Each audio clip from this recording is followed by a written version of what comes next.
How to lock chats on WhatsApp on your iPhone. First, open the WhatsApp app and go to the Chats tab. Now find the conversation you want to lock and open it. At the top of the screen, tap on the name or profile picture of the person.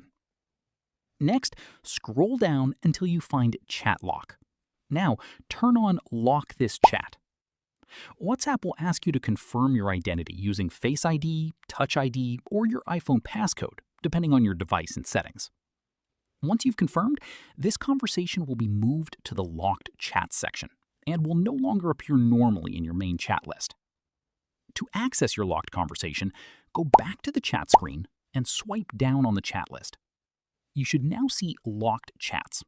Tap on it and authenticate with your Face ID, Touch ID, or passcode to view the protected conversations. And that's how you can lock a chat on WhatsApp and protect your private conversations on your iPhone. If this video helped, don't forget to like and subscribe. Thanks for watching.